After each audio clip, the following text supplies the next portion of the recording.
I just watched an extremely interesting case presented by the Law and Crime Trial Network that I just had to share with all of you because it really feels like the plot line to a late 90s soap opera. It's got an evil wife, and let me tell you, she's a real battle axe, and she's hatched a nefarious plan to poison her husband for life insurance money, allegedly. I hate that I have to use the word here because the overwhelming amount of video evidence and everything makes it very clear that that's what was going on, but apparently you gotta say that word when talking about something like this. But anyway, that's not where the whole story stops because the husband becomes aware of it, but can't act on it right away, so has to continue to play along with the woman that's actively trying to kill him. And then when he eventually takes it to authorities, they initially don't act on it, so then he has to gather even more evidence. It's just so fucking wild, and I just have to show this to all of you, because this really does feel almost make-believe. It feels like something Darman would write if instead of making, don't judge a book by its cover videos, he made murder mysteries. A military wife is now charged with attempted first-degree homicide after her husband allegedly caught her on camera pouring bleach into his coffee maker. He says it was all to get life insurance benefits. It really does make me giggle every time allegedly is thrown out in a case like this where you can actually just watch it happen on the fucking Jumbotron. And especially with this one because the husband was super thorough with all of the hidden cameras he set up. So you can get like a 360-degree video of all the poisoning attempts. You got every goddamn cinematic angle imaginable. And yet still allegedly poisoning attempts. Again, I fully understand why they have to keep saying that word here because she hasn't been found guilty in court yet of all of the charges.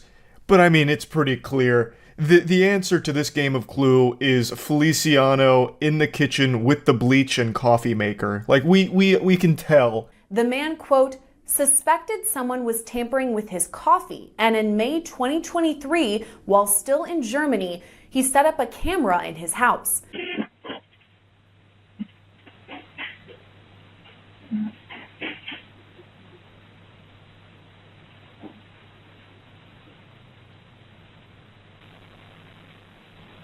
The husband alleged his wife used bleach as a form of poison, storing the chemical under the sink. This is one of many videos that capture her pouring bleach into his coffee pot. So he became alert to something a bit off about his coffee and suspected tampering with it. And I imagine he was able to taste something was wrong immediately. Bleach is like one of the most agitating chemicals you can ever fucking ingest. Like, coffee is not going to disguise it. It's not like the perfect Trojan horse to deliver bleach into your system. You'd probably take a single sip and immediately go, pooey, yucko, wow, like, ouch. That doesn't taste like coffee, it tastes like fucking poison. You would have better luck shitting into his coffee pot and hoping he doesn't notice. There's at least a chance coffee can mask poop, but not bleach. Like, even if you have no taste buds, you would probably feel something is wrong with your coffee with bleach being mixed into it. So, immediately, I imagine, he was tipped off that something was very awry here. So he set up the camera. I don't know if he immediately suspected it was his wife. Maybe he thought there was some kind of like burglar coming in to fuck with him and pour bleach into his coffee pot or something. I don't know if he immediately started to point fingers at his wife. I imagine he probably did because, I mean, who the fuck else is going to break in there and pour coffee or pour bleach into the coffee? Unless it's like the Tooth Fairy out for revenge or something. So I don't know how surprised he was to see that, but I still imagine that that was traumatizing to know that the person that you are married to, the person that is the most important person in your life, is actively trying to kill you. Court documents state that at the time, during May 2023, the husband, quote, stopped drinking the coffee but continued to pretend to drink it as he did not want to make a report of this while in Germany. He said he knew his wife would continue poisoning him and wanted to submit a report while in the US. This is such an interesting conundrum. So he didn't want to make the report while in Germany and continues to fake drink the coffee, playing a game of pretend here, and then also, I assume, pretending that everything's okay in the marriage between them, even though he knows in the back of his head his fucking wife is trying to kill him. And his wife doesn't know that he knows, so she continues to make attempts to poison him. When I try and picture this situation in my head, I immediately just start thinking about the movie Mr. and Mrs. Smith, but without like the guns. So instead of like dumping lead at each other, shooting at each other, it's his wife really insisting on trying the coffee, a new recipe perhaps. So, and he's just like, oh, this is good, very good, but he knows. 1 month later, in late June, the family returned to the United States and was stationed at an Air Force base in Tucson, Arizona. At that point, additional cameras were set up. Video captures Feliciano Johnson pour something into the coffee pot and look over her shoulder to see if anyone is watching. By early July, her husband reported his findings to the Tucson Police Department. So this ruse continued for over a month, with the husband pretending to keep drinking the coffee, giving his best Oscar-winning acting performance. Honey, this coffee is so good. Wow, delectable. Rubbing his tummy, all of that. I also can't help but wonder if he tried to like mess with her a little bit. Not trying to poison her, obviously, but like make her believe that the poison was working. Like, did he start faking a sickness or something? Did he start, making it seem as though he was falling ill in order to see how she'd respond? Like, he just, puts a thermometer in his mouth and he's like looking real pale and he's like, oh, babe, I don't know what's going on. I'm not feeling too good. Making a bunch of like coughing noises to see how she reacts to it, to try and catch her with like joy in her eye that her plan is working. Or if he just simply kept drinking this or pretending to drink the coffee, and his wife must have thought that he was fucking immortal, just legitimately immune to poison. Which is a pretty scary thought and pretty concerning considering he lived with her and went through this for over a month now, with someone actively trying to murder him. And if she really thought that bleach had no effect on him, like he was just built different, bleach doesn't work, I just would be worried that she'd try other things that maybe he didn't pick up on, or wouldn't have picked up on if it continued, you know what I mean? But anyway, he gathered all this evidence and then he brought it to the authorities. Showed the officers at the front desk the video, but since you could not clearly see what she was pouring into the coffee maker, the report was taken with no follow-up. At that point, he purchased additional cameras disguised as fire alarms. He set them up in the laundry room and in the kitchen area where the coffee maker was located. So it wasn't actionable evidence because they couldn't clearly see what she was pouring into the coffee maker. So the guy says, all right, fuck it, check this out then. You need more? I got you with more. So he sets up a ton of cameras, gets every possible angle here. He's got so many cameras set up, he could probably render his whole house in VR with this kind of setup. So he's got everything covered. Now you can clearly see that she's pouring bleach into the coffee maker in certain videos. And he even goes a step further by conducting his own at-home experiments to confirm his theory.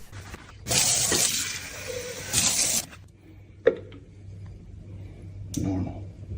It smells. I can smell it. I can smell it. Soapy. Tea. You're gonna see purple. Boom. Science, bitch. Now we're Breaking Bad here. So he's got even more proof, not only with the video evidence of his wife pouring bleach into his coffee pot, but now he is confirming the presence of the bleach in the coffee pot even after having it drained all day and all of that. Now he has an overwhelming amount of proof against his wife. Feliciano Johnson was caught on camera multiple times, appearing to pour bleach in the laundry room, walking it into the next room, and then pouring it into the coffee maker. After collecting multiple videos that showed her allegedly pouring the bleach into the machine, Feliciano Johnson was arrested on July 18th. I'm assuming she did all of this while the husband wasn't home because she is pouring the bleach in the laundry room and walking it to the kitchen, so literally walking through the house with bleach in her hand. If the husband ever saw that, she would immediately know that he would know that something is really fucking foul going on here. Why are you transporting bleach around the house? Like, what could possibly be the excuse, you know? Oh, babe, you're home. It's great to see you. What do you mean, why is the bleach in my hand? Oh, actually, I just wanted you to just take a peek at it real quick. Just tell me, does the bleach smell weird? Splash. You know, like, there's really not a whole lot of wiggle room for an excuse on why you're transporting bleach from the laundry room to the coffee maker. So, again, I assume he just wasn't present for it. But then it makes it really interesting watching the footage here because she keeps looking over her shoulder. So it's an interesting look into the human psyche and kind of just basic human instinct, where when you're doing something fucked up, when you're doing something diabolical, for some reason, you just can't help but double check your surroundings to make sure no one's peeking in on you, even when you're completely alone. Anyway, just something I felt like pointing out. Overall, I'm happy to see the husband didn't get poisoned, and I'm happy to see she got arrested and is now facing these charges here. So hopefully justice will be served. I can't imagine a world where all of this evidence is presented and they're like, inconclusive. It's fine. You're overreacting. You're out of order, Buster. Your wife was just making you some real nice coffee with the extra flavor juice to it. So I imagine she will likely face serious time for this. I mean, it's attempted first-degree homicide, apparently. So, or allegedly, excuse me. So yeah, I just wanted to share this story because I just found it to be super fascinating. But yeah, that's about it. So yeah. For about the last week now, I've just been sitting here stewing, just letting some juices marinate in my old noodle up here, as I've realized just how dangerous it is to have an argument in the real world in these days. I remember growing up, usually if you started beefing with someone, like you're insulting each other, like, hey, stupid face, are you looking for moron town? It's that way, idiot. You know, that would be letting bygones be bygones. Maybe they sigh and insult you back and you go about your separate ways. Or if the stars align and someone's real heated, they get real steamy, maybe you shove each other and a couple of wet noodle punches are thrown, just some really low-calorie knuckle sandwiches. But at the end of the day, both people walk away all right, and that's the end of it. I don't think that's the case anymore. Every single day now, I'm reading about how a very trivial argument or disagreement over something minor leads to somebody in a coffin. Just an absolute body bag over fucking nothing. I talked about this recently because I made a video on my second channel. I've been making a lot of content exclusive to the second channel like I said I would. And I covered a story that was really like beyond pathetic and sad. It was about a man who murdered an 18-year-old because that kid had responded to his Facebook post with a laughing emoji. I couldn't even imagine the mentality of an unhinged lunatic that felt that that was an appropriate response to that kind of meaningless nonsense. Like, these days, if you do something so much as putting too much mayonnaise on a sandwich, it could be a death sentence. I've talked about this story so many times, but it still, like, actually weighs on my mind that there are just so many people around us that are just one small inconvenience away from killing someone. Just an actual murderer waiting to happen, just waiting for that one small spark to ignite that rage inside of them. Now, why am I talking about this? Well, it's because I keep getting stories about this shit happening, so I just wanted to share a couple from the last week or so. Yesterday, I shared some good, positive things going on in the world, so I figured today it's time to counterbalance that with some horrible shit that's happening. So, I mentioned the laughing emoji murderer. I'm just going to show you pieces from that video I already made covering it, and then getting into the other ones I wanted to talk about. But on Facebook, a gentleman had posted a picture of himself and his milady, him and his girlfriend, and somebody gave a laughing emoji reaction to it. And for that, he murdered them. When I went over this on stream, chat started saying L. Joe Dirt, because, I mean, his mugshot here makes him look like Joe Dirte. This fucking inbred loser looks illiterate, but somehow he was able to actually start talking to the victim on Facebook. I guess in between whippets, he started responding to the guy who wrote the laughing emoji, who, you know, posted the laughing emoji, which this guy took as him dropping the gauntlet and challenging his honor. So he starts poking him a little bit, you know, trying to get some bread, huh? And shit, I don't know, you the one on my dock. Which I think he means dick. The fuck you even react to my shit for anyways? I'm ready though. Which is just such an unbelievably insane response. You're reacting to my shit? Okay, well I stay ready. Huh? When and where? When and where? You have the laughing emoji here? Prepare to die, bitch. Eventually the two agreed to meet up at a park to fight, where Watkins fatally shot them. This was mind-blowing to me that the victim would even agree to meet up with this fucking maniac. I don't know what he was expecting to happen there, some kind of honorable knight's code like fisticuffs. Like, you know, we're gonna settle this like some pugilistic men from back in the day with our fists. Let our knuckle sandwiches do the talking. Surely this fucking weirdo on Facebook isn't gonna do anything sketchy or fishy.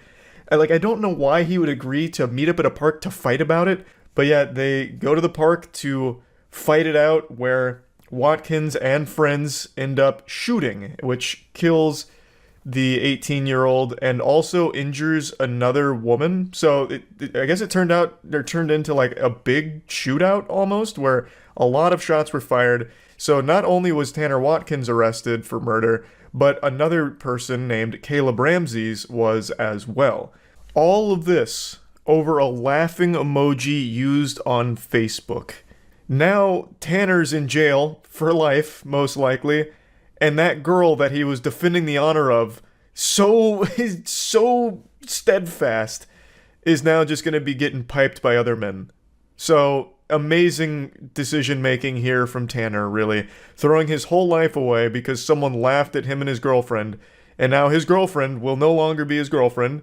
She is going to find another man while he rots in prison for the rest of his fucking life for killing a man over a laughing emoji. It doesn't get more pathetic than that. I promise you, Tanner did not have the last laugh here. He became an even bigger joke that now everyone's dropping laughing emojis on because he ruined his whole fucking life over nothing. And of course, it's also important we talk about Caleb Ramsey here, who also threw his life away because his friend had a laughing emoji dropped on him. So this guy is an even bigger cuck somehow. That's that story in a nutshell. I then went on to talk about kind of what I briefly mentioned here about how dangerous it is just to even engage in a potential fight with somebody. Like, I really do think when it comes to altercation in the real world, it's best just to de-escalate as much as possible because, you know, like in a road rage incident, you never know what the other person's capable of and how far they're going to go. But then sometimes it doesn't matter how hard you try and de-escalate something, it's almost inevitable. Fate stepped in order to bless you with an asshole that just wanted to commit an atrocity against you for no reason at all.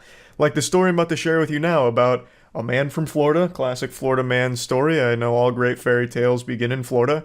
This man nearly beat to death another man with a golf club because he made the mistake of walking on the cart path of a golf course. And a traumatic brain injury. We first showed you this body cam video last night at 11. It shows deputies arresting Eddie Robit on a charge of aggravated battery. So now at 5, News 6's Emily McLeod is live in Lake County. Emily, you spoke with the victim in this. You know, Joseph Sivak is recovering from broken ribs, a ripped ear, and several facial fractures after Lake County Sheriff's deputies say this man, Leesburg dentist Eddie Orobit, beat Sivak with a golf club. Now the attacker here, who looks like he's in the witness protection program, he's actually a dentist. So I imagine this may have been part of a bigger plan to fuck this dude's face up, like rearrange his teeth so that way you'd have to see him later on in order to fix it. So maybe this is a money generating scheme and this isn't the first time. But anyway, in a nutshell, that man and his wife were walking along the cart path. They weren't playing golf, so it's a pretty fucking stupid place to be walking because you could just get hit by balls. Like, you're not supposed to do that, I imagine, because it's, you know, it's a private course, I bet. But there's a way of handling that doesn't involve beating the shit out of them, like, within an inch of their life.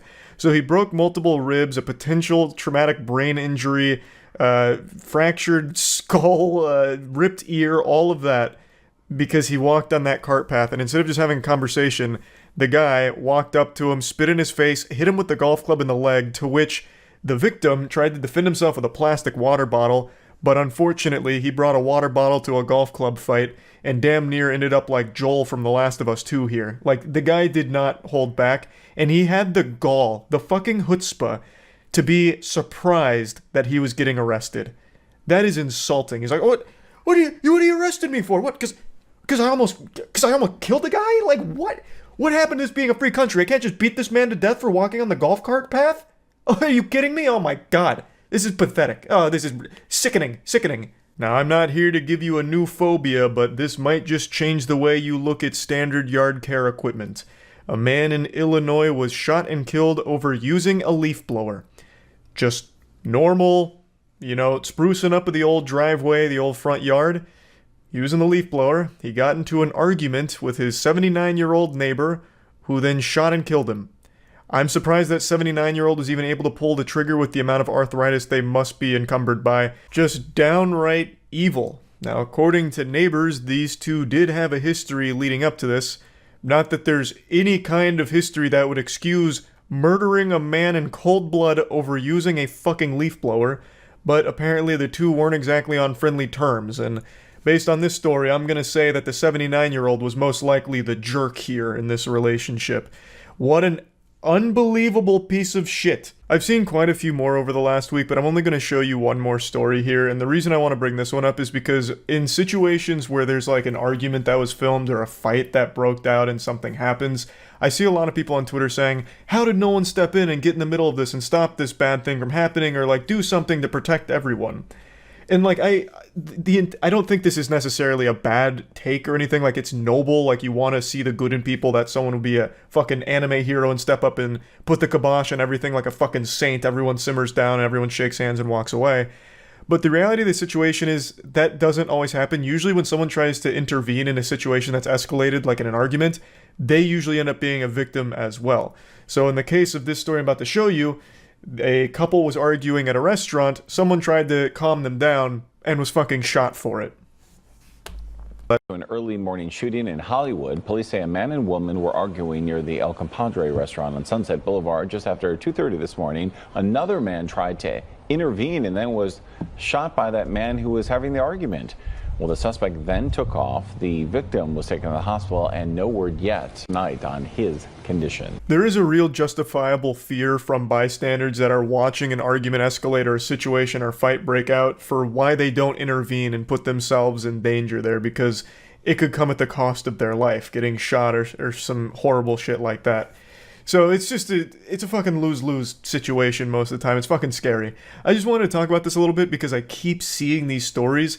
Again, I don't know if this is just so much access to information, so you're just inundated with all of the most awful stories all the time, or if there really is just an increase in the frequency of these deadly, violent shootings and killings over such small things. I don't really know. It could be either one. But I just wanted to talk about it a little bit. That's it. So, yep. I couldn't decide if this was a good idea for a video to make just because of how dark and disturbing it is, but earlier today I saw a thread on Twitter going around listing the most evil artists and musicians of all time, and absent from the list was by far the most evil singer to ever hit the mainstream, Ian Watkins. And I was just shocked that not a lot of people seem to know about this. This was a story I followed as it unfolded back in 2012 because Ian Watkins was the frontman to my favorite band when I was a kid, Lost Prophets. In fact, if there's any archaeologists watching this and want to unearth some unholy relics, if you're able to find any re-uploads of my old Gears of War montages from 2007 and 2008, you'll hear Lost Prophets music that they're set to and edited in sync with. I used their music all the time in videos growing up because I was such a massive fan, so you can imagine how fucking disgusted I was when I learned the truth behind their singer. Ian Watkins' crimes are some of the most depraved I've ever read about, and in fact, the senior investigator said it was the most disturbing child abuse evidence he had seen in nearly 30 years on the force. And it's not an exaggeration. Ian Watkins was a serial child sexual abuser and even convinced some of his fans that were mothers to give up their kids to him to abuse, and would even convince the mothers to abuse their own children on video calls that he'd masturbate to. His sex crimes spanned years and even included the sexual abuse of a 10-month-old baby and attempted rape of a baby. Not only were his crimes some of the worst you could possibly imagine, but he was blatantly open about them as well. He'd even brag about fucking kids to some of his ex-girlfriends at the time. I feel like if the police officers had just asked him, hey, are you having sex with minors? He would have hit them with a, hell yeah, brother, and then went up for a high five. The whole story of Ian Watkins and his arrest is also the story of terrible police work from the department. There were years of reports and people desperately trying to get him behind bars, and they just wouldn't look at the evidence. They refused to look at all of the overwhelming evidence that was constantly being provided to them. The reason he ended up getting arrested was on unrelated drug charges, and they just happened to find this absolute fucking mountain, like a goddamn Mordor. They wandered in there and happened to find all of this child abuse evidence, but they were there for drug reasons and continued to turn the other cheek and ignore all of the reports coming from victims or people that had already compiled evidence and submitted it to them. Now, like I said, he wasn't very secretive with what he was doing. He wasn't exactly like some kind of cunning, sly, criminal mastermind. He was very open with the fact that he was a pedophile. Just look at this excerpt here. Look at one of the passwords he'd use for his computer. Ian Watkins is a sick psychopath who's currently serving 35 years in jail, which isn't nearly enough for his crimes. And he's not remorseful about it either. Like, just read this quote here, where he said he did it for the mega lols, talking about abusing and raping kids. So anyway, after reading that Twitter thread about evil artists and musicians, I really think it's worth talking about this guy and his history, since it seems it flew under the radar for a lot of people. So I'm just going to give a brief summary of everything Ian Watkins and Lost Prophets related. As I mentioned at the beginning, they were my favorite band when I was a kid. Before I even got into rock and metal, like with the other mainstream bands, I was listening to Lost Prophets. You know, this is way back in the day, but there was something called Penguinz0, which allowed you to make your own websites easily. And when I was in 4th grade, I made my own Penguinz0 website called coldflames.penguinz0.com. Don't even bother searching for it. It's dead and buried 6 feet under, went straight to hell. Not even on archive.org. But on my Penguinz0 website, the very first thing that would happen when you went there is the music video for Lost Prophets' Rooftop song would play. That's right, I was like an early adopter of the K-pop stan culture where they just spam music videos everywhere to farm views for them. That's what I did for Lost Prophets on my website. So their music video for Rooftops would play, and then if you went to any of the other links on the side, a different Lost Prophets music video would play. I don't remember everything I posted on that website. I know a lot of it was RuneScape related, like giving updates on my character. But when I was giving updates, you would always be having a Lost Prophets music video play, like Shinobi vs. Dragon Ninja or something like that. But yeah, all that to say, I was big into the band, so this shit hurt a lot learning about this. I've always had that mentality of you need to separate art from artist when it comes to things, but I've been unable to do that for this band. They were my favorite band when I was a young kid. I can't listen to them anymore after learning everything about Ian Watkins. It's impossible for me. I can't separate the art from the artist, especially considering Ian Watkins in one of their music videos even subtly hints at his crimes. In the music video for A Town Called Hypocrisy, Ian says at the end, "Hi kids, welcome to Town Time. We have an amazing show for you. You're going to learn all kinds of important lessons." And in hindsight, it's pretty clear what he was like saying here, knowing his history and what was actually going on behind the scenes, and it's so fucked up. Now let's get into the actual timeline as well as history of Ian Watkins and the band. I'm not going to be showing much footage at all here. I'm mainly just going to be telling the story. It just doesn't really sit right with me to show anything from them. Knowing what we know now about Ian Watkins, it just feels fucking weird and yucky. However, there is a great breakdown of this whole situation from a channel called Gamers Inked, and they do show footage from the band as well as interviews of Ian Watkins, and they do a great job with it, so I recommend checking that out if you're interested in seeing more from the group as well as Ian and who he was as a person. But for me, I'm not going to be showing any of it, so let's get into it. Ian Watkins was the stepson of a Baptist minister and was an honor roll student. He basically fucking straight A'd his whole career as a student, graduated with honors from the University of Wales, and then in 1997 formed the Lost Prophets. They saw moderate success with their first album called The Fake Sound of Progress, but it was in 2004 with their follow-up album Start Something that they really broke into the mainstream spotlight. They sold 2.5 million copies and were propelled into stardom. They had their music videos on MTV. They even had Last Train Home on the soundtrack to NFL Street, which was a great game. NFL Street had a fucking wild soundtrack, but yeah, they were there. They were everywhere. Montages, back when Halo 2 montages were just starting to get their feet, Lost Prophets really took it by storm. They were a mainstream success, pretty much overnight with Start Something. With all the success came a lot of fans, many of which were underage girls that Ian Watkins would invite backstage after gigs. And from a couple of sources I've read, there were even rumors circulating around this time from media outlets that noted that there were minors backstage at these concerts around Ian Watkins, which made them uncomfortable, but they didn't really report on it or do anything on it, so I think that's a big fucking blunder from them. That is absolutely something that I think they should have raised an eyebrow with and looked into a bit deeper, but regardless. 2004, they had Start Something. They were blowing up. Ian Watkins was already abusing his status and starting to bring underage girls backstage. Then around 2008, he started getting addicted to hard drugs like crystal meth and cocaine. There was even a Music Insider that revealed more information to the depravity that was happening behind the scenes. They really blew the lid off the case of what was exactly going on back there. One of Ian Watkins' exes gave an extremely in-depth explanation for all of the awful shit that he was doing and interested in, from child pornography to bestiality to him believing he was invincible and untouchable. Her name is Joanne, and she spent years gathering evidence against Ian Watkins in order to get the authorities to take him in, investigate, and arrest him, but was ignored at every possible turn.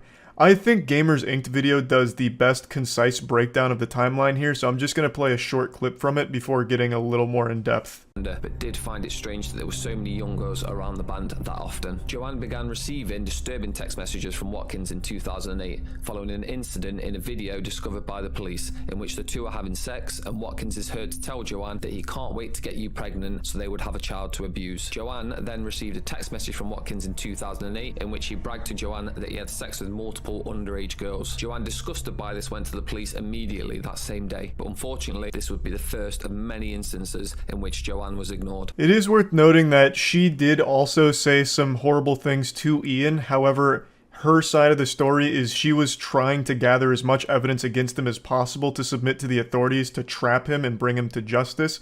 So I think that's worth bringing up. She went to the police multiple times with her phone and laptop and asked them to look into it. Here's all the evidence, now please use it. And they never did. I don't know what their excuse was for not investigating further. Maybe because she was a sex worker for a time, so they didn't take her seriously, but they just wrote her off as an angry ex. Ian Watkins would regularly brag to her about having sex with kids. He would even send her images of actual, sexual abuse of children, and they just never took it seriously. At least, not until Ian Watkins was actually arrested, and then they launched a massive investigation and arrested Joanne for possession of those images that Ian sent her. So she got arrested for the possession of the evidence she was gathering for the authorities, who just weren't doing their job here. She was eventually cleared of these charges, but still, just an awful situation all around. He could have been stopped much, much earlier if the authorities had bothered to look into it even slightly. Because, like I said, he wasn't really hiding anything. There were a lot of rumors dating as far back to 2004 about some of the awful shit he was doing. They could have just done the bare minimum and gotten this guy way before 2012. In that time, how many more victims were there, you have to wonder. It also wasn't just Joanne that was submitting all of this evidence or making all of these claims against Ian Watkins. There were a lot of different people that came forward. For example, an Australian woman told police that Watkins was a child abuser and drug abuser. Her email even concluded saying, "Do not disregard this as it's serious." Nothing happened. There was other complaints, including intelligence reports about Watkins' drug use and sexual interest in kids that kept getting submitted to the South Wales Police Department that didn't get investigated. In March 2012, a woman even told police that Watkins may have sexually assaulted an 11-month-old boy, and then even described images that could be found on his computer if they searched. But they didn't search. Now, I'm going to look into the case just a bit, but I'm not going to go that deep because it's way too gross to talk about. It's so bad, in fact, that the judge that sentenced Ian Watkins, as well as the two mothers I mentioned at the start of the video that abused their kids for him, he said this: "Those who have appeared in these courts at the bar or on the bench over many years see and hear a large number of horrific cases. This case, however, breaks new ground.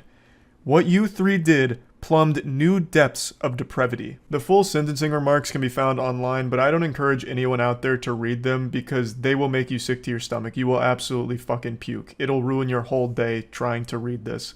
I'm only going to read a couple and bits and pieces of them. I can't read half of this shit. It's so fucking painful to even say. I'm only going to do a couple here, just to give you an idea of how bad this guy was. This isn't even the whole thing. So here, count 18 dates back to March 2007. You met after a Lost Prophets concert when she was a 16-year-old virgin. The prospect of taking her virginity excited you. You got her to dress in a schoolgirl's outfit and you videoed her and you having oral, vaginal, and anal sex. You asked her whether she enjoyed being your underage slut. At the end, you urinated over her face and told her to drink it. That gives you some insight into your attitude to young females at the time. Over 5 years before counts relating to count 19 dates back to August 2008. The girl was another fan, age 16. You videoed her having oral sex with you, and she is seen snorting white powder, which you told her was cocaine. This next part, I think, is going to be one of the most disturbing things you'll probably ever hear. This is in regards to the mothers, to one of them in particular. But you were a mother. Your infant was only 10 months old. A mother naturally loves, protects, shields, nurtures, and cherishes. Your infant would have trusted you implicitly. You betrayed that trust. What did you do? You had a detailed discussion with Watkins about the sexual acts to which the two of you were going to subject your infant. That's as far as I'm going to read, because then it goes into detail about what happened with Watkins, the mother, and that baby. And there is a video of it where they are sexually abusing a 10-month-old baby, and it's described in detail in the sentencing remarks. It is horrific. And this isn't all of it. Like, these were only 3 counts that I just read to you. It goes on and on and on. I think Ian Watkins is the biggest monster to have ever existed in any capacity as a celebrity or a singer, and just one of the most depraved individuals I've ever read about. They talk about the child pornography images and videos he has with kids aged 2 to 12. It's like an endless amount of the worst things you could possibly imagine. So yeah, I think the answer to who is the most evil artist or musician of all time is Ian Watkins.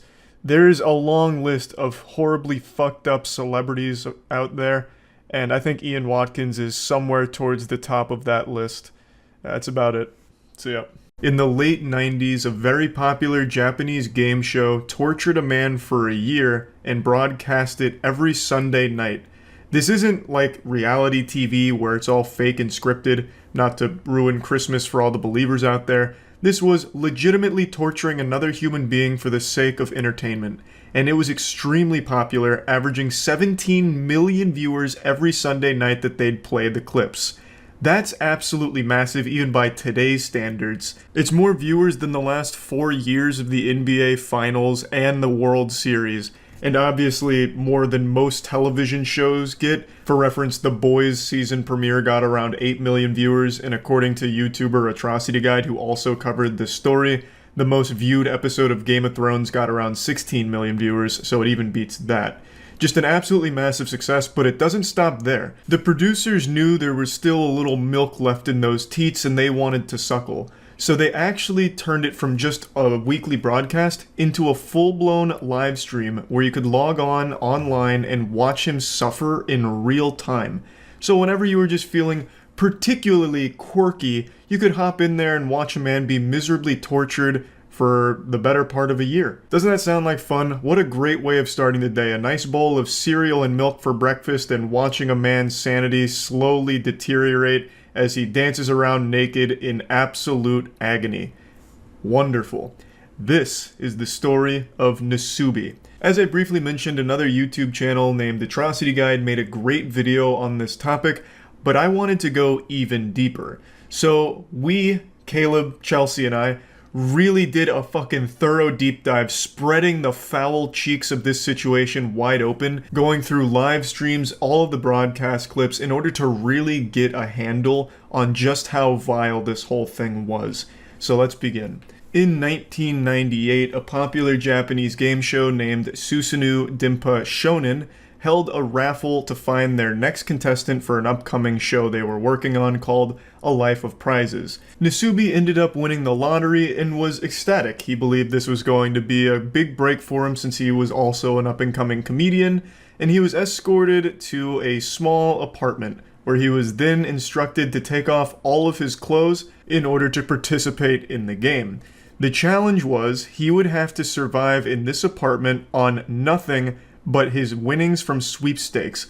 They only provided him with water, and he was told that he would not be allowed to leave or communicate with the outside world or have any access to anything that he didn't directly earn through magazine sweepstakes. He was told that he'd need to win 1 million yen, which at the time, 1998, was right around 8,000 US dollars, through only mail-in magazine sweepstakes in order to complete the challenge and be released from the room. And yes, this does include food. They didn't provide him with any food. The only food he'd have access to is the food that he earns through mail-in sweepstakes. It just feels like there were better odds of a bird carrying $10,000 in its mouth crashing through the apartment window than actually earning 10 grand through mail-in sweepstakes. This shit is like something you would actually hear of like fucked up prison guards at Guantanamo Bay doing as like a joke or something. It's so cruel and brutally difficult. But Nasubi did actually pull it off. It took Nasubi 335 days total to finally make enough money to be released from it. Or at least, so you'd think. This is actually only the tip of the iceberg here, but I just want to give you the story in a nutshell. And I also want to explain the name Nasubi, because that's not actually the contestant's real name. His actual name is Tomoaki Hamatsu. The name Nasubi actually means eggplant. And he got this because the producers used an eggplant to censor his genitals for the broadcast, and they also said that his head resembled the shape of an eggplant. The whole point of the Susanoo Denpa Shonen broadcast here was to laugh at Nasubi, and people were. 17 million people having an old hoot and a holler, real side-splitting comedy, watching a man be legitimately tortured. Nasubi believed that he was being recorded and that the clips were going to be re-edited and broadcast for TV, so he would come in and like update people on what he's doing, like, I just won this can of cat food, I just won this bicycle, and then he'd like dance around and try and make it entertaining, but he never knew that he was being live streamed the whole time. He was under the impression that it was just going to be moments from the challenge. Not that every excruciating second of this challenge was being broadcast to all of Japan. Extremely fucked situation, and this is just the bare outline of it. What I want to do for this video is actually go through a lot of clips and moments from this live stream and the broadcast, as well as just everything surrounding it, because it is so baffling. It is bizarre that this actually happened. I remember Vsauce did a video on what happens to the mind when you're cut off from stimulation in the outside world for an extended period of time. And unsurprisingly, it is so psychologically damaging to be completely alone and isolated like Nasubi was. And Vsauce only did like a few days. Nasubi did over a year, 15 months total. なんと脱いで書いているとはい誰かが来た、はい宅急便、やった来た第1号気分フードケミファさんのファイバーゼリー12個入りでございます。いただきます。 This was Nasubi's first big win, a fat dubski. He was able to secure 12 pots of fiber jelly. I don't know what the fuck fiber jelly is. I've never heard of it in my life. That sounds like a made-up substance in the movie Snowpiercer, but it was huge for Nasubi because it's his first bit of food since this started, so he was extremely hungry and was able to get some nutrients. This wasn't the first thing he applied for, though. The first sweepstakes he was entering were for clothing items. He wanted to cover up, obviously, because being naked is going to be cold, uncomfortable, especially since it's being filmed. So he had applied for an apron first, but he didn't win. やった!また何か当たったんだ。はいお名前出してもらいたいと思いまして。あはいわかりましたはい当選か。まずラーメン全部で1700円になります。すいません間違えました。 Obviously, since Nasubi was trapped in isolation, cut off from the rest of the world, he cherished every single knock at that door. It was the only bit of human interaction he gets. So he'd get excited, and of course he's expecting to win something, since why else would someone be knocking at the door? So he gets really hyped up, like, hey, finally something came that's going to help me get closer to completing this challenge, or maybe it's food and I'm starving. But that wasn't always the case. Like in these two clips here, Sometimes it was just fucking cruel, where a postman knocked on his door just to let him know that he needs to put his name on the mailbox or some shit, and then also someone put the wrong address for a ramen delivery, so he couldn't even have the ramen after smelling it. It was just really sad to see. 米かでんでねー米だナスに米お米5キロです Finally, it seems fortune's looking up for Nasubi here. He's able to secure 5 kilograms of rice. But then things get heartbreaking when he realizes he has no way of cooking the rice, because he'd need to win a pot from a sweepstakes in order to use it. So he just has 5 kilograms of rice that he can't cook. It's fucking terrible. You know, like, it's a treasure that you can't have. So he gets desperate and he starts resorting to eating the rice raw. ママグロをかじるお願いします。おかゆにでもちゃんとなってください。申し訳ないですけどね。ちょっとこれは失敗じゃないですか。ちょっと待って。ちょっと待ってよこれ。実験成功見て。Unable to continue eating the rice raw, Nasubi knew he needed to find some way to cook it, so he went full fucking Jimmy Neutron here. He hatched an idea to put the rice into one of the jelly fiber containers, and he put hot water in it, left it out overnight, hoping to make it somewhat cooked. As you can see in the clip, he said, even if it's gruel, just make it into something. It didn't work at all. So he came up with another plan to put it in the fiber jelly container, put it in the hot water, and set it next to the gas burner, so that way it would kind of cook it by proxy. And this worked. It was able to cook the rice, and now he had an efficient way of actually eating that rice that he won. 自転車に乗ってご飯が食えるんだからね。幸せだな僕は。ね。 Slowly but surely, Nasubi was chipping away at that million yen goal, winning more and more prizes, such as a bicycle, which on the surface seems pretty useless since he couldn't take it outside, but he turned it into a stationary bike, and I'm sure that was like a good way of stimulating him, because what the fuck else are you gonna do? So he'd eat his watery rice while pedaling on the bicycle, and he started gathering more and more winnings. It started to look like my fucking dorm room from college, just a bicycle and all kinds of miscellaneous shit all over the place. 来ましたね見事に。いやいややってみるもんですね。ほら。お米の炊き方98年3月版ニューバージョンです。やっちゃってるよこれ。もうトレビアン。 He also upgraded his whole cooking operation by using a pin and a can of sake. He was able to create a pretty efficient cooking apparatus, so he was able to make rice more efficiently. He was even able to cook spaghetti now. So he was really like climbing up the tech tree here by just being an absolute fucking genius. And it's also worth noting, some of the more useless things he won, like the bicycle, wasn't entirely worthless because that helped increase the value of his winnings, bringing him closer to that million yen mark. So even if he couldn't get a ton of usage out of it directly, just having it in the room was beneficial because it gets him closer to being done with the challenge. 瞬間が訪れようとしているしかしあでもちょっと厳しいね。こんな小さすぎた。こんな感じになっちゃうねちょっとね。 Now, it's been about 2 months in this clip here, and according to Atrocity Guide, Nasubi submitted 5,748 sweepstakes entries in the first month. So you can imagine that he's right around that 11,000, 12,000 sweepstake entry ballpark, and he is just now winning his first article of clothing, which are used panties from someone named Hitomi-chan. I want to say I had no idea the used panty market spanned this far back in time. This is 1998. I thought soiled panties, used socks, and bath water were things women started selling within the last decade to take advantage of like internet sales. I had no idea that this was a popular market all the way back into the 90s. But anyway, Nasubi wins these panties. It's his only article of clothing he's won so far, but they don't fit, unfortunately. 名前つけてあげないとねかわいそうだね。そうだ。ナスビのお友達でビーナス。ナスビ、ビーナス連れて初めてのお散歩。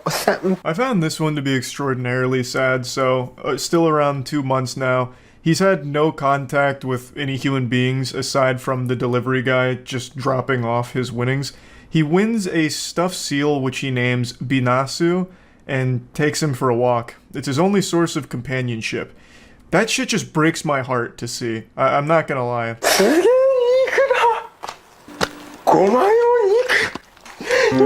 貧乏芸人の日常生活においてステーキの4文字なんて想像だにしなかった。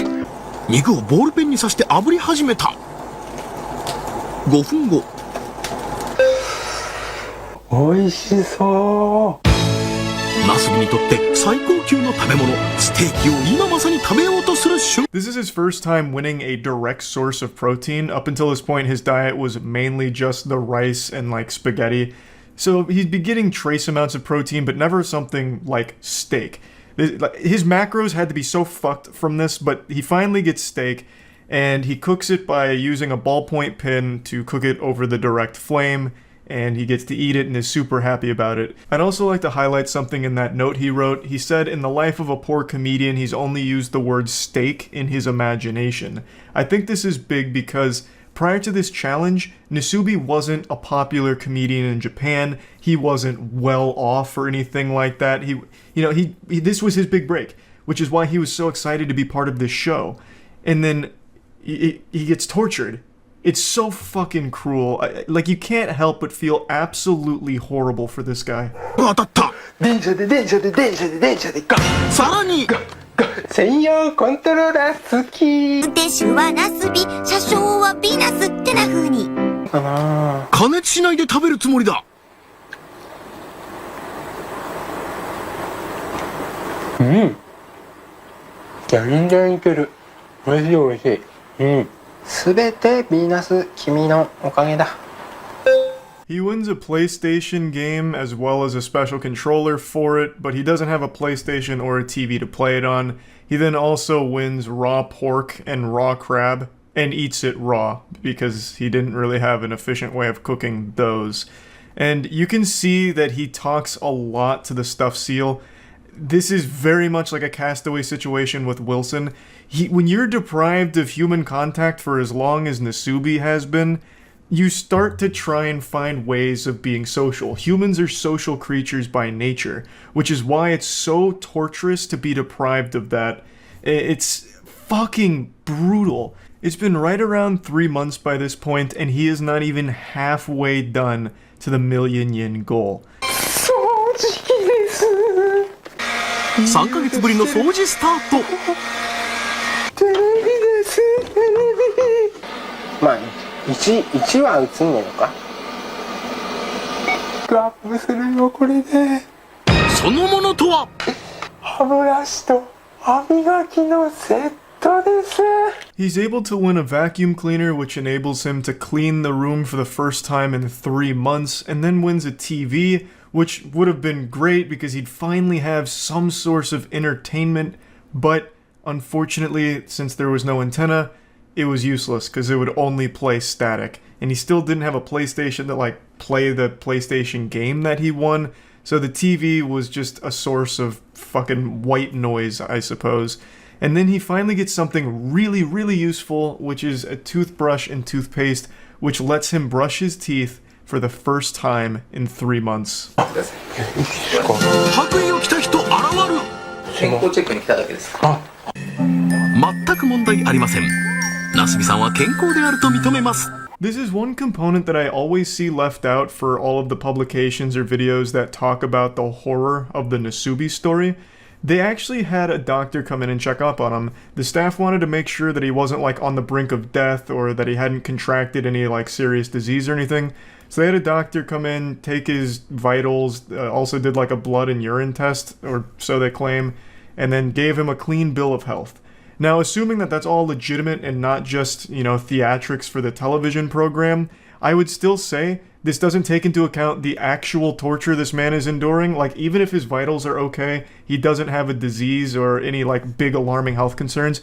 This is a man that has been deprived of sunlight, socialization, entertainment, and just basic human needs for 3 months by this point. So even if all of the blood work and all of that is within normal limits, this is a man who is still very much not okay. And to try and make it seem like, no, everything's great, Nasubi's happy, and this is a totally fine by the books thing, look, the doctor even says so, is even more scummy and shitty. 嫌なことに気づいてしまった。命の源お米が米袋の底に溜まってる程度になってしまってる。ついに今日で最後か。これが最後のお米です。はい、ドッグフードです。するとまずい。ドッグフードでーす。Somehow, the story keeps getting more tragic. The rice that he won on the 20th day was finally running out, and he was unable to win any more during this time, so he resorted to eating dog food. And dog food became the primary thing that he was eating. It was like his main diet.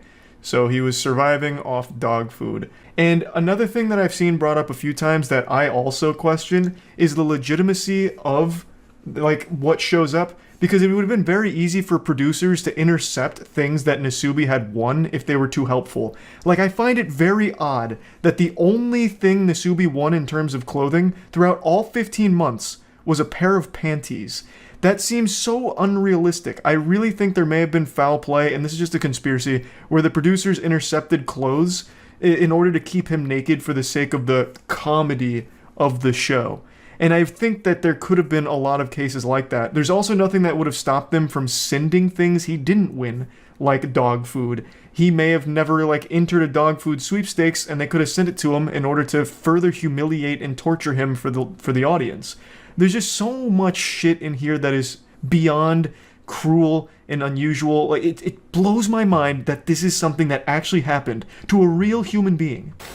神よ、我に生きる力を与えきり、米です。じゃんじゃじゃん。米はだって。Luckily, he was able to win rice 3 months later. He won 10 kilograms of rice about 3-ish months after mainly surviving off dog food, as well as a couple of other foods that he'd win here and there, but dog food for a while was like his primary source of nutrition. And then he finally gets rice again. Now, it's been about 6 months-ish, and he is finally halfway to the goal. In 6 months, he reaches the halfway point. According to Atrocity Guide, he has submitted 38,000 entries by this point. 38,000 sweepstakes entries in 6 months, and he is only halfway to the goal.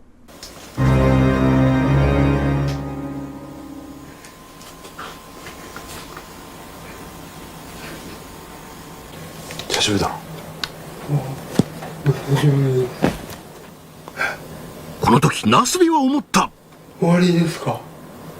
100万いったんですか。いってない。意味がわからないんですけど、全然。うわー、車やった、動いてる動いてる。これはまあ全部揃ってるというか、引っ越しっていうことなんですか。 Just when you thought it couldn't get more fucked up. So what happened here is this show was so popular, people eventually found out where Nasubi was being held. So there was paparazzi, reporters, and everything that all were crowding around the space, so the producers moved him to an identical space where no one would know where he was. It was super far away, it was like 5 hours away, I believe, and this whole time, Nasubi thought, oh, I must have won. But it turns out he didn't. They were just moving him to continue the game in a different location. It looks like actual kidnapping, and to a certain extent it is. The entire time, Nasubi is kind of delirious. He hasn't talked to people in a long time. He even says his mind is clouded with anxiety, and he's saying things that don't make any sense. He's unable to really talk to people, or talk around people in general. He's like completely lost that ability due to right around 6 months in total isolation. しかしこの企画が放送されていることを知らないナスビにプロデューサーはなんか縁起担ぎじゃあ私のためってことですね、これは。身に余る光栄です。The team told Nasubi that he was moved to a new location for renewed luck, so better fortune at a new spot, because they didn't want to tell him the real reason that they were relocating him, so they came up with that, and I'm pretty sure Nasubi doesn't believe them because he kind of laughs about it, saying, oh, so it's for my own benefit. I think he's very well aware now that this is a pretty fucking evil team of producers here, and whatever reason they had for moving him probably wasn't for his own benefit. 格山これは椅子と机が当たったってことなのかなこれは。社長気分っつうのかね。当選第1号国用のパーソナルデスク&チェア。操作しづらいんですよね、爪が邪魔でね。爪がこんなになっちゃってるからね。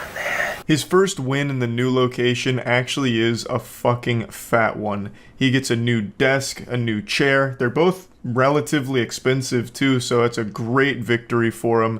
And he shows his nails. The nail growth is outrageous. He hasn't been able to trim them in about 6 months now. Like, he is genuinely a prisoner here, and it shows. With this room switch, producers decided to offer a live web stream alternative, causing them to digitally follow Nasubi around with a joystick in order to censor his genitalia. As you can see, the quality of the live stream is primitive, but keep in mind this is in the late 90s. I couldn't actually find a high quality clip showing how they censored the live stream or did the live broadcast, so this comes from Atrocity Guide as well.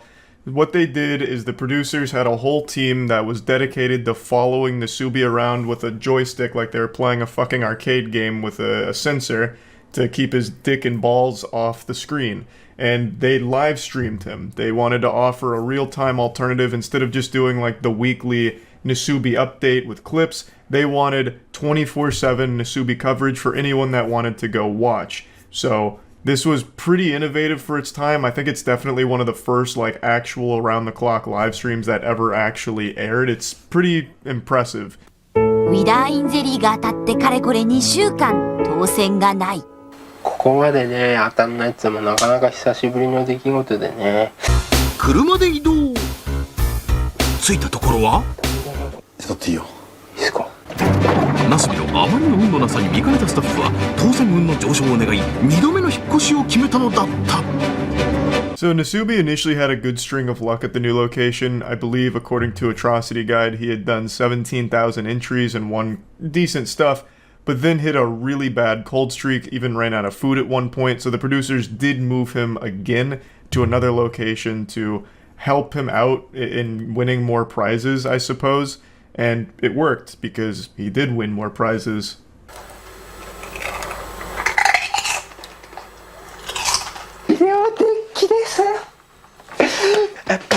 ビデオデッキを頭にぶつけ当選の舞。トイレットペーパーが当たりました。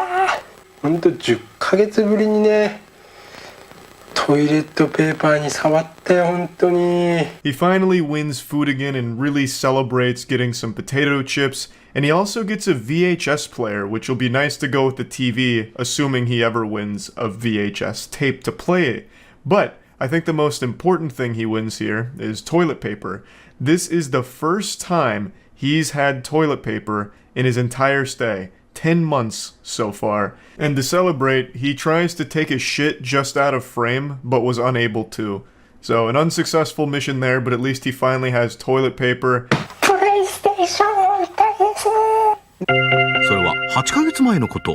電車でコントローラー好き。6ヶ月前。おー来たよ。とりあえずまずや電車でGo. Now this is by far the meatiest win he's gotten so far, a PlayStation. That's pretty expensive, especially during this time period, and it also enables him to have real entertainment for the first time in 10 months. This is like a moment that's straight out of like Civilization, where you climb up the tech tree slowly but surely. 8 months prior to this, he won a PlayStation 1 game, Densha de Go, which also had the special controller to go with it. Couldn't play it, obviously, at the time. 6 months ago, he won a TV. So he had a PlayStation game, a controller, a TV, but no console. He finally got that last missing piece of the puzzle, the console, and is able to play PlayStation games now. Well, the single PlayStation game he's won. And what's really interesting about this is his first piece of actual entertainment he's had since being fucking imprisoned here.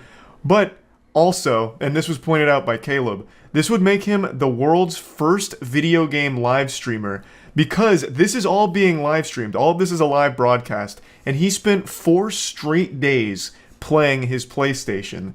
So for 4 straight days, he was being streamed playing a game. This man was the patient zero of streaming. He walked so Twitch could run. 一心不乱で電車2号に熱中するナスビ。電車で号3日目に突入。金プレステでございます。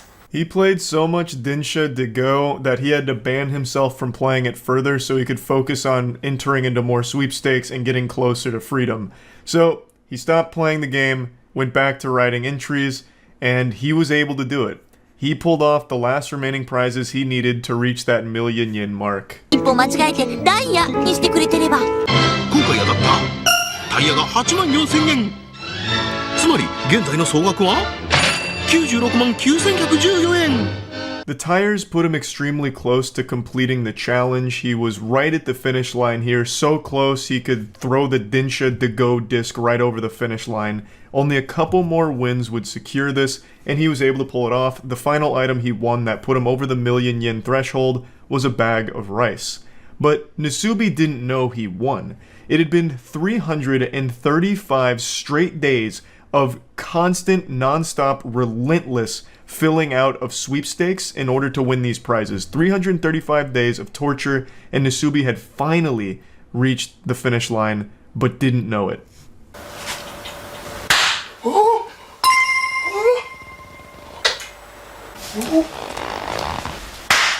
ゴールを祝いクラッカーで祝福。100万になったってことですか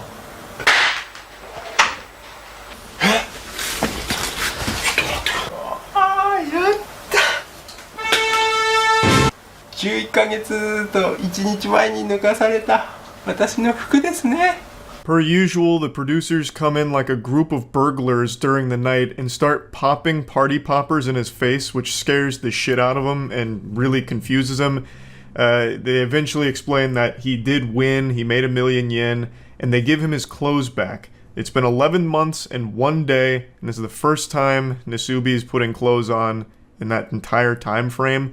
So when he puts them on, he says that it's uncomfortable and itchy, but he's very, very, very happy to be done with the contest and glad that he's completed it. But that's not where this story ends. The producers took Nasubi to Korea, telling him it was a celebration for completing the game and for all of his hard work. So they went to an amusement park, he ate a lot of great food, he had a wonderful, incredible time, and then things got real fucked up. そこは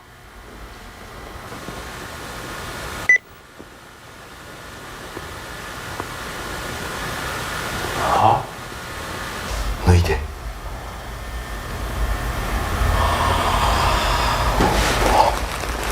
人は韓国の憲章だけで生きていけるか。ナスビ大ショック。 Nasubi was making them far too much money. The producers weren't done suckling from this cash cow's teat, so they trapped Nasubi in Korea. The goal this time wasn't 1 million yen. This time he was going to have to enter sweepstakes in Korea, which he didn't speak Korean, so he had to use a Korean to Japanese dictionary to translate. His goal was to enter the sweepstakes, win prizes enough to afford a plane ticket from Korea to Japan. That was the objective. He was stripped naked yet again and forced to endure the same torture that he had already endured for 335 days prior. I would like to make a mention here. There is a moment where the producer says, if you don't want to do this, just say so. To which Nasubi responds, I'll do it. So I don't think they had ever forced him against his will to complete these challenges, but he was pretty much promised fame after doing these things. So in the pursuit of Nasubi's big dreams, he allowed himself to be tortured mercilessly for 15 months. こんなにいっぱいということは商品総額が47,800円ということはゴール46,900円突破検証生活 in Korea. This time around, however, Nasubi went fucking plus ultra, straight up turbo mode. He had become a master at this shit. So he was actually able to complete this challenge in just about 2 months, which made the producers very upset because he didn't suffer long enough. So they increased the challenge duration. They moved the goalpost. Instead of just getting a one-way ticket from Korea to Japan in economy class, they required him to get an additional 9,000 yen in prize winnings to upgrade that ticket to business class. エコノミークラスという一番安い料金。こんなに頑張ったのにエコノミークラスとはあんまりだ。そこでビジネスクラスにランクアップ。点まであと9,500円。頑張れナスビ。Yeah, more scummy, evil shit from the producers here. They never even told him he initially completed the goal here. They just let him keep writing postcards until he'd gather another 9,000 yen. They didn't want him to win quickly. They didn't really want him to win at all because the longer he struggles and suffers, the more money they were making. So they let him just keep going and tried to spin it as a positive thing, like, look at how hard Nasubi's working. We're not going to let him fly in economy class, so the new goal is business class because it's what Nasubi would want.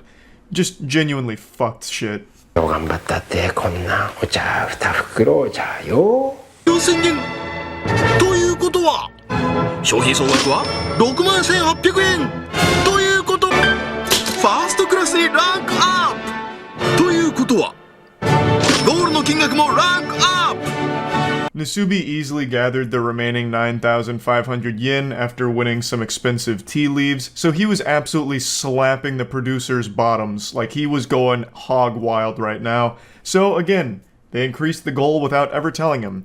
Now, business class wasn't good enough. Now it was going to have to be a first class ticket, which was an additional 20,000 yen, I believe, which again was pretty quick for Nasubi to gather. He won a live octopus, a big picture frame, and was able to gather enough money through prizes pretty quickly to get that final rank up to first class passenger. So then he finally gets the ticket from Korea to Japan in first class, and it's over. そしてプロデューサーに連れられたナスビ登場。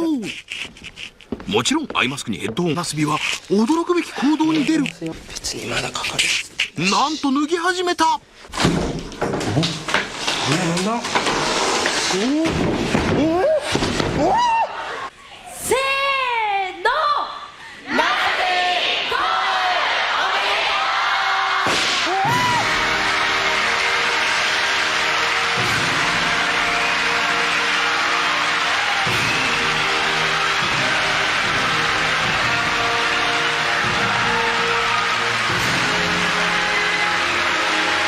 But the story wouldn't be complete without one more final act of cruelty towards Nasubi.